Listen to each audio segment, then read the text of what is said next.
கயல், ஆ நம்ம ஒன்னும் தப்பான முடிவு எடுக்கல. ஏன் இப்படி கேக்குற? இல்ல, நம்ம அட்வான்ஸ திருப்பி கொடுத்ததால என்னடா நம்ம அவங்க மேல இருக்கிற அக்கறையில ஆர்டர் வாங்கி கொடுத்தோம், அவங்க மரியாதை இல்லாம அட்வான்ஸ திருப்பி கொடுத்துட்டு போறாங்களேன்னு பெரியப்பா எதுவும் நம்மள தப்பா நினைச்சுக்க மாட்டார்ல? அப்படிலாம் எதுவும் நினைக்க மாட்டாரு. பெரியப்பா பத்தி எனக்கு நல்லாவே தெரியும். அவரை நம்ம எந்த அளவுக்கு மதிக்கிறோம்னு அவருக்கும் நல்லாவே தெரியும். நாம சரியானவங்கன்னு நம்புறவங்களுக்கு நாம தப்பானவங்க இல்லைன்னு நிரூபிக்க வேண்டிய அவசியம் இல்லை.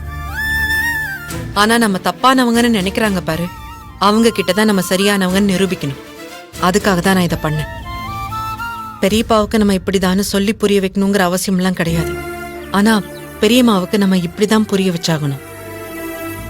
நாம பணத்துக்காக பெரியப்பா கிட்ட பாசம் காட்டுற மாதிரி நடிக்கிறோம்னு சொல்றாங்கல்ல, அது இல்லைன்னு அவங்களுக்கு புரிய வைக்கணும். புரிஞ்சுப்பாங்கன்னு நினைக்கிறேன். இதுக்கப்புறம் நம்புறதும் நம்பாததும் அவங்க கையில தான் இருக்கு. சரி, நீ வா போலாம்.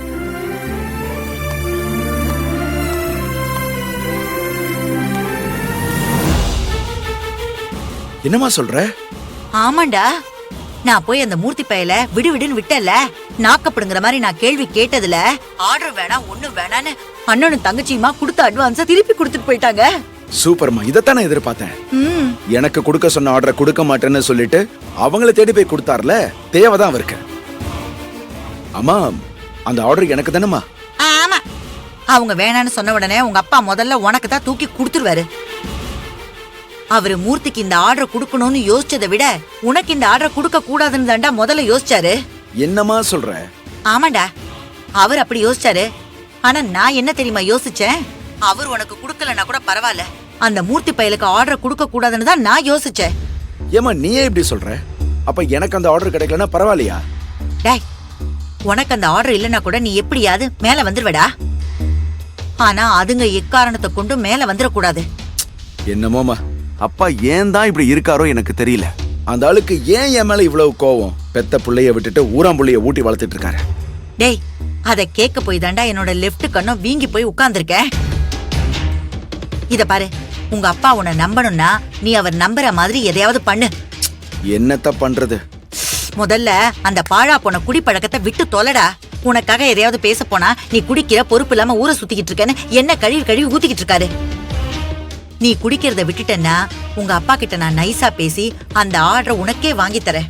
அதெல்லாம் பாத்துக்கலாமா, அதுங்களுக்கு அந்த ஆர்டர் கிடைக்காம பண்ணிட்டல, அதுவே போதும். பின்ன விட்டுருவேனா? இப்ப மட்டும் இல்ல, இதுக்கப்புறமும் உங்க அப்பா அதுங்களுக்கு நல்லது செய்யவே நான் விட மாட்டேன். நான் இருக்கிற வரைக்கும் அதுங்க முன்னேற முடியாது.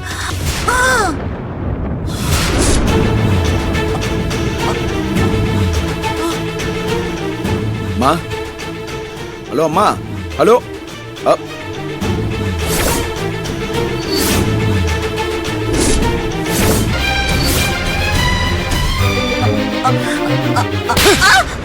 ஏண்டி, நீ திருந்தவே மாட்டியா? எதுக்குடி உனக்கு இந்த கேடு கெட்ட புத்தி? நான் அப்பவே நினைச்சேன், கயல் ஒரு நாளும் அவளால ஒரு வேலையை செய்ய முடியாதுன்னு சொல்லவே மாட்டா. ஆனா அவளை பார்த்து உன்னால முடியாதுன்னு சொன்னா என்னால முடியும்னு செஞ்சு காட்டுவா. அவளே முடியாதுன்னு சொல்லும் போது எனக்கு சந்தேகம் வந்துச்சு. இப்பதானே தெரியுது எல்லாத்துக்கும் காரணம் நீதான்னு. இப்ப எனக்கு வர்ற ஆத்திரத்துக்கு உன்னை கழுத்து நெரிச்சு கொண்டு போட்டுருவோம். பாத்துக்க.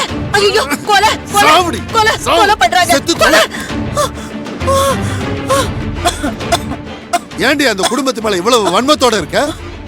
அவங்க என்ன பாவம் பண்ணாங்க உனக்கு? எதுக்கு அவங்களுக்கு இப்படி நல்லது பண்ணக்கூடாதுன்னு கங்கணம் கட்டி சுத்திக்கிட்டு இருக்க? நான் எத்தனை தடவை சொல்லியிருக்கேன், அந்த குடும்பத்துக்கு செஞ்ச பாவம் எல்லாம் போதும், அவங்கள நிம்மதியா வாழ விடுன்னு சொன்னேன்ல. ஏற்கனவே நம்ம செஞ்ச பாவத்துக்கு பிராயச்சித்தம் கிடையாது, இதுல மேற்கொண்டு அவங்க வாழ்க்கையை கெடுக்க சதி வேலை பண்ணிக்கிட்டு இருக்க. ஆமா, இப்ப என்ன அதுக்கு? நீங்க திருந்திட்டீங்கன்றதுனால நல்லவரு தியாகின்னு உங்களுக்கு சிலையா வைக்க போறாங்க ரோட்ல. இவ ஒருத்தி. இத பாருங்க, நீங்க அந்த குடும்பத்துக்கு புண்ணியம் பண்றேன்னு சொல்லி எங்களுக்கு பாவம் பண்ணிக்கிட்டு இருக்கீங்க, அத மறந்துடாதீங்க. என்னது பாவம் பண்ணலாம்? என்னடி பாவம் பண்ண? எந்த பாவமும் நம்ம குடும்பத்துக்கு வந்துடக்கூடாதுன்னு தான் இவ்வளவு நான் பண்ணிக்கிட்டு இருக்கேன். ஆமா, என் பிள்ளைக்கு நீங்க தானே அப்பன். அவனுக்கு தானே நீங்க முதல்ல நல்ல விஷயம் செய்யணும். அதை விட்டுட்டு எதுக்கு எடுத்தாலும் கயலு, காமாட்சி, மூர்த்தின்னு அதுங்க பக்கமே போறீங்க. உங்க தம்பி பிள்ளைங்களை தாங்குறேன்னு என் பிள்ளைய என்னமோ தவுட்டுக்கு வாங்கிட்டு வந்த மாதிரி அவனை மனுஷனா கூட நீங்க மதிக்கிறது இல்ல. நம்ம பிள்ளைக்கு அந்த ஆர்டரை கொடுங்கன்னு சொன்னப்பவே நீங்க கொடுத்திருந்தீங்கன்னா நான் ஏன் மூர்த்தி கிட்ட போய் வாய்க்கிழிய கத்த போறேன்? நீங்க நம்ம பிள்ளைக்கு குடுக்கலனா கூட எனக்கு கோபம் வந்திருக்காது. ஆனா அந்த ஆர்டரை மூர்த்திக்கு கொடுத்து அந்த கயல் குடும்பத்தை முன்னேத்துறேன்னு போனீங்க பாருங்க, அதுதாங்க எனக்கு பிடிக்கல. வாய முடு. இப்படி சொல்றதுக்கு உனக்கு நாக்கு கூசல? அந்த குடும்பம் நல்லா இருக்க கூடாதுன்னு நினைச்சா நம்ம குடும்பம் தாண்டி நாசமா போகும். ஆமா, அந்த குடும்பத்துக்கு நல்லது பண்ணிட்டா மட்டும் நம்ம குடும்பம் என்ன நாசாவுக்கா போக போகுது? சும்மா ஏதோ பேசணும்னு பேசிக்கிட்டு இருக்காதீங்க. நீங்களாவா திருந்துனீங்க? இல்ல உங்களுக்கு ஏதோ வசிய மருந்து வச்சு உங்க மனச மாத்தி விட்டாளுங்க. அதனால எந்நேரமும் கயல் குடும்பம்னு அவங்க புராணத்தையே பாடிக்கிட்டு இருக்கீங்க. இங்க பாருங்க, இப்பவும் சொல்றேன், நீங்க ஒண்ணு அந்த குடும்பத்துக்கு நல்லது பண்றதுக்குன்னு அவதாரம் எடுத்து வரல. அந்த கயல் குடும்பம் நல்லா இருக்கு இல்ல நாசமா போகுது, அது தேவையில்லாத விஷயம்னு விட்டுட்டு ஒழுங்கா நம்ம குடும்பம் நம்ம புள்ளன்னு இருக்கிற வழிய பாருங்க. அதுங்க வழிய அதுங்களே பாத்துக்குங்க. அதான் அந்த கயலும் மூர்த்தியும் அந்த ஆர்டரே வேண்டான்னு சொல்லிட்டு போயிட்டாங்கல்ல, அது நல்லதுதான்னு நினைச்சு அந்த ஆர்டரை நம்ம பிள்ளைக்கு கொடுத்து அவனை முன்னேற்ற வழிய பாருங்க. அவனுக்கு ஆர்டர் கொடுக்க சொல்லி நீ எனக்கு ஆர்டர் போடாத, அடிச்சு வாய உடைச்சிருவான் பாத்துக்க. இது பார், நீ இல்ல எவன் வந்து தடுத்தாலும் சரி, இல்ல எவனே வந்து தடுத்தாலும் சரி, அந்த குடும்பத்துக்கு நான் பண்ற நல்லதை யாராலையும் தடுக்க முடியாது.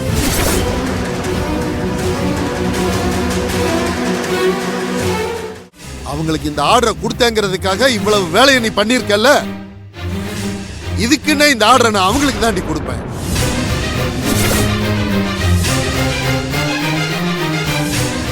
அவங்க தான் இந்த ஆர்டரை பண்ணுவாங்க, நான் அவங்கள பண்ண வைப்பேன்.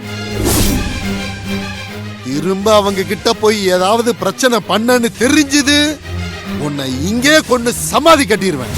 ஜாக்கிரதையா இருந்துக்க. ஏங்க ஏங்க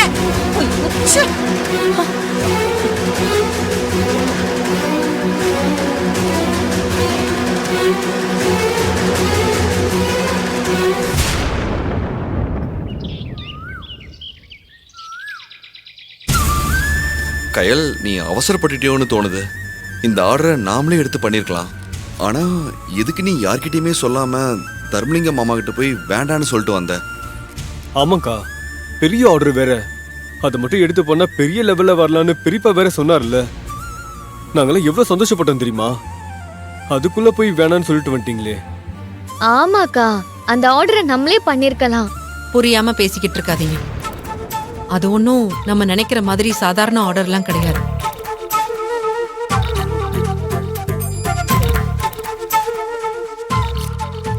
பெரியப்பா சொன்னதை கேட்டீங்கல்ல, அந்த ஊர்லயே சக்திவேல் காளிங்கராயர் ரொம்ப பெரிய ஆளு. அவரோட பொண்ணு கல்யாணத்துக்கு அந்த ஊரே வரும்னு சொல்றாரு. 1000-2000 பேருக்கெல்லாம் சமைச்சு நம்மளால சமாளிக்க முடியாது. அதான் எதுக்கு ரிஸ்க்னு தான் வேண்டான்னு சொல்லிட்டேன்.